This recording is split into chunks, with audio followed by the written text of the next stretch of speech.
Hey everybody, it's Bernard on Bell, and today we're going to be talking about season 6 so far and how it's going. But first, we're going to start on our review of episode 9. Just a quick recap of just how amazing that episode was. Yes. So this has to be hands down my favorite episode this season. There was so much action. I think ever. Yeah. I don't know about ever, but definitely this season. I was completely engaged from the beginning to the end. There was a lot of action, and we finally got to see all 3 dragons outside and free since they've been babies. That's a big deal. Yeah, it's huge. Because they're the force behind Dany, and she cannot hope to take over Westeros without her dragon. That's what's going to get people to follow her, because she has the power. And the last episode felt like a bunch of filler. You heard us complaining about it last time. I did not enjoy episode 8, really. And this episode was just, it was everything you could ask for. My goodness. I was so literally sitting on the edge of my seat the whole time, like this. I didn't know what to do. I just didn't want Jon to die, okay? Because, right, he's gone through so much drama already. He's gone through so much pain, so much suffering. I'm like, goodness, give this guy a break. He deserves it, right? The whole episode is plot armor, plot armor, plot armor. Oh, my goodness. He almost died like 10 times. Yeah. It was crazy, yeah. I was having, like, a panic attack. So, thank the gods that Jon Snow did not die. One thing, though, I want to point out, though, like, the cinematography, I guess you call it. Yeah, the way they filmed the episode, when they were showing Jon on foot during the fight with the horses and everything, it was really well done. Like, it were great shots taken that that's what I took the most from that episode, was that those first few scenes, they were amazingly done. And then we saw that little documentary thing that they put up about inside the episode. Yeah, inside the episode. Where they talk about how they actually, that stuff was done in real life. Like the horse, they used 80 horses, and people almost got hit because of, they're actually filming an actual battle scene. So that's cool. Yeah. But I was also really impressed with the dragon scenes, because usually when they do CGI with dragons, it looks crappy. You can tell it's fake. But here, they did a really good job. It was so realistic. They spent a lot of money on this episode. They must have. Yeah. They spent so much money. They had to have. They put everything in so one episode. I thought it was amazing, and I really liked it. Of course, I was heartbroken that Rickon died, because he's just a little boy, and he's just in the middle of this game where people are fighting to own this land, and he just died, He didn't really live anything. He was pointless. We never saw any part of his storyline. He did nothing in the story. And speaking about Rickon, we're actually going to talk about some of the theories that we had from the last episode that were proved wrong in this episode. For instance, a lot of people thought that Shaggy Dog.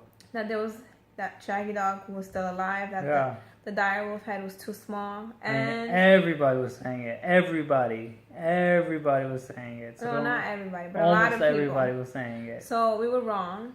Shaggy Dog is dead for sure. Beheaded, and he's dead. But they even teased it in this episode. If you saw when they threw the head in front of Jon Snow, whatever, and they had a little meeting, like the way Sansa and Jon looked at it, they almost made a hint. Oh, it's not really Shaggy Dog. It's a lie. It was Shaggy Dog. The producers are just teasing us. It's so annoying. No, but they've been separated from the brother for so long that they probably wouldn't recognize. Yeah, no, but a direwolf's head is supposed to be a certain size. Like, remember when they put it on Rob's head? Yeah. And it was massive. Yeah, it was huge head. Like, this head looked so small. It looked like a wolf's head. We were all deceived. Yeah. Or we deceived ourselves, basically, because we were hoping that he wouldn't be dead. But anyway, the direwolf is dead, which means that there are only 2 direwolves left. Nymeria, which is Arya's direwolf, and Ghost, Jon's direwolf. Every other one has been executed. Ghost was the coolest one anyway. And what else? What other theory? Well, the fact that Karstark wasn't a double agent. Everybody thought he was a double agent. We thought the other houses in the North were going to betray Bolton because he's such a terrible person. And they didn't. They stood by him. I don't understand that. Yeah, and a lot of people were also saying the North Remembers theory or whatever, the Grand Northern Conspiracy. And everybody's talking about how they thought all the North was going to come aid Jon at the end because they all remembered, and the theory that Lady Stoneheart was giving out the letter. No, Rob, before he died, sent out a letter saying that he's making Jon King of the North in his replacement if he died, blah, blah, blah. Yeah, that's the grandmother conspiracy. But none of that happened. Nobody came to help them except for what is it, Ivory? Veil. The Veil. Was it Ivory? The Veil. And which we all kind of knew was happening anyway.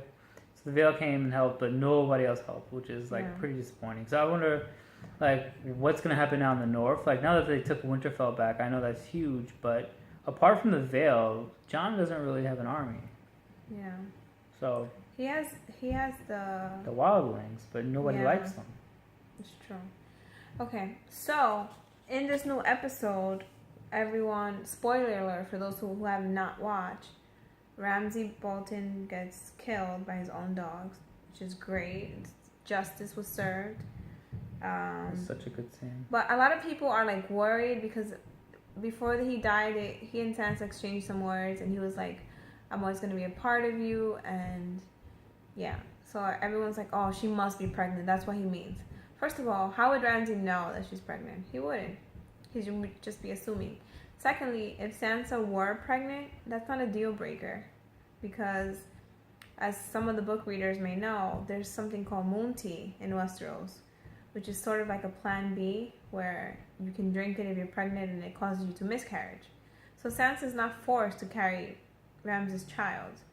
And if the child were born, she could also dispose of it if she wanted to. Not that I support that, but it's a possibility. She's not tied down because she's pregnant. It's not the end of the world. I think what could happen is she dies giving birth. It's more likely because in those old times, it's a higher probability of dying giving birth than anything. So, what else? Oh, and some other people were worried that when Jon finds out that Melisandre, she burned Shireen, that he's going to get really upset and he's going to try to get justice for the little girl and execute her. But I don't think that's going to happen at all. It doesn't make sense. Yeah, I think Melisandre, because it's not really her fault. It's more Stannis' fault. He had the last word. Yeah, he had the last say. He was the king. Yeah, and he allowed it. And the mother allowed it too. So yeah, she wouldn't get punished for that. She was just following an order, even though she kind of suggested it. Yeah, it was on. But he had the last word. Stannis did. So now, one thing before we jump, one thing I do want to say. Remember how she was saying how King's blood gives her a certain amount of magic and a certain boost. So when they did kill her, though, is that magic? Was that used yet? Or is that stored away? Or is it there or was that used to bring Jon back? Who knows? Because whenever she did the blood offering or whatever, she did magic with it. So I don't know. Just a thought. Might come back. But she didn't have king's blood. Yeah, she did. She killed the daughter. Yeah, but he's not a rightful king. That's he is a king. Because if he's not a rightful king, then he would have never been able to do the shadow. No, that's just dark magic. No, it wasn't dark magic. It was king's blood. No. Yes, it was. Anyway, according to the books, he's not a king. None of those people are kings. The only people who have the right to the thrones are the Targaryens. And the Targaryens stole it from the old people of Valyria, so nobody's truly king. So they're just doing dark magic. That's what she does. But we'll see. Hey, I saw that. Okay, so then a new theory that we have read is about Jon. Now that Rickon is dead, he's gonna take Rickon's body and take him down to the crypt to the Stark tombs, and when he goes there, based on the books, Jon has dreams about going down into the tombs.